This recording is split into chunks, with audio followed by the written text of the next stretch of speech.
રાજ્યભરમાં ઉનાળુ વેકેશન પૂર્ણ થતાની સાથે જ આજરોજ 8 જૂને સોમવારથી તમામ સરકારી, અર્ધ સરકારી અને ખાનગી શાળા કોલેજોમાં શૈક્ષણિક વર્ષ 2026-27નો વિધિવત પ્રારંભ થઈ ગયો છે.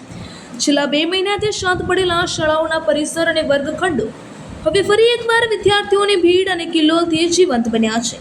નવા શૈક્ષણિક સત્રના પ્રથમ દિવસે વિદ્યાર્થીઓ અને શિક્ષકોમાં એક અનોખો ઉત્સાહ, ઉમંગ અને નવી આશાઓનો માહોલ જોવા મળ્યો હતો. ગુજરાતભરમાં આજે અંદાજિત લાખો વિદ્યાર્થીઓ ઉત્સાહભેર શાળાએ જઈને પોતાના નવા ધોરણના અભ્યાસની શરૂઆત કરી છે.